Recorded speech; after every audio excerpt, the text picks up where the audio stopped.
வணக்கம் மக்களே. ரேஷன் அட்டை வைத்திருப்போருக்கு ஒரு சூப்பரான அப்டேட் தான் வெளியாயிருக்கு. அது என்ன அப்டேட் அப்படிங்கிற முழு விவரங்களையும் தெரிஞ்சுக்க வீடியோ கொஞ்சம் கூட ஸ்கிப் பண்ணாமல் கடைசி வரைக்கும் முழுமையாக பாருங்கள். இதுதான் முதன்முறையாக நம்ம வீடியோ பார்க்குறீங்கன்னா மறக்காம நம்ம சேனலை சப்ஸ்கிரைப் பண்ணிவிட்டு அந்த லைக் பட்டனை தட்டி விட்டுருங்க. வாங்க வீடியோக்குள்ளே போகலாம்.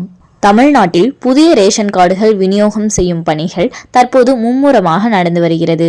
இந்நிலையில் ரேஷன் அட்டைதாரர்களுக்கு மகிழ்ச்சியான செய்தி ஒன்று வெளியாகியுள்ளது. தமிழ்நாட்டில் அரசின் நலத்திட்ட உதவிகளை பெறுவதற்கு ரேஷன் கார்டு முக்கியமான ஆவணமாக உள்ளது. இந்தியாவில் அரசாங்கம் சார்பாக வழங்கப்படும் ஆவணங்களில் முக்கியமான ஒன்றாக ரேஷன் கார்டு இருக்கிறது. அரசின் பல நலத்திட்ட உதவிகளை பெறுவதற்கும் இந்த ஆவணம் முக்கியமான தேவையாக உள்ளது.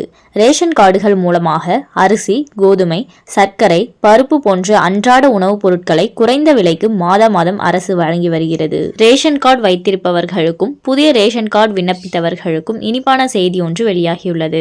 அதன்படி ரேஷன் அட்டைதாரர்களுக்கு கூடுதலாக சர்க்கரை விநியோகம் செய்ய தமிழ்நாடு அரசு முடிவு செய்துள்ளதாக தகவல்கள் வெளியாகியுள்ளது.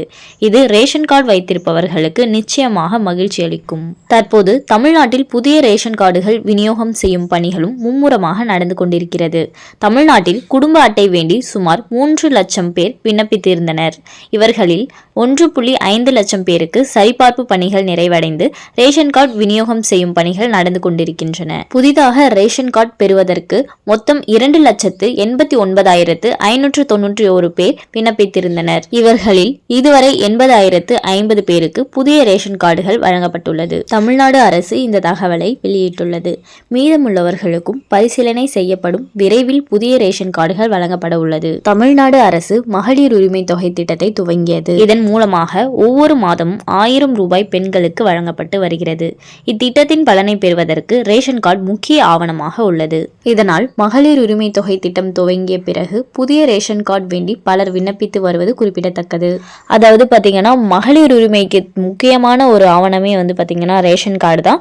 ஸோ எப்போ மகளிர் உரிமை தொகை திட்டம் ஸ்டார்ட் பண்ணாங்களோ அப்ப இருந்து பாத்தீங்கன்னா புதிய ரேஷன் கார்டு வழங்குற பணி ஸ்டாப் பண்ணி வச்சிருந்தாங்க.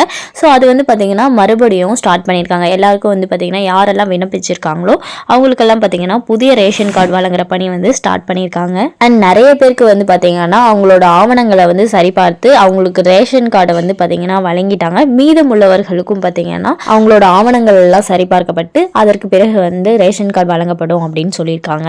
மேலும் உங்களோட ஆவணங்கள் எல்லாம் கரெக்டா இருந்து நீங்க புதிய ரேஷன் கார்டுக்கு விண்ணப்பிச்சிருந்தீங்கன்னா கட்டாயம் உங்களுக்கு ரேஷன் கார்டு கிடைக்கும். கவலைப்பட வேண்டாம். மேலும் இது போன்ற அரசாங்கம் சார்ந்த அனைத்து அப்டேட்களையும் உடனுக்குடனே தெரிஞ்சுக்கணும்னு நினைச்சீங்கன்னா மறக்காம நம்ம சேனலை சப்ஸ்கிரைப் பண்ணி பக்கத்தில் இருக்க பெல் ஐகானை கிளிக் பண்ணி அதில் ஆளுங்கிற ஆப்ஷனை செட் பண்ணி வச்சுக்கோங்க. அப்போதான் நம்ம அப்லோட் பண்ணுற வீடியோ உடனுக்குடனே உங்களுக்கு நோட்டிஃபிகேஷனாக சேரும். அது மட்டும் இல்லாமல் அந்த லைக் பட்டனை தட்டி விட்டுருங்க. தேங்க்ஸ் ஃபார் வாட்சிங்.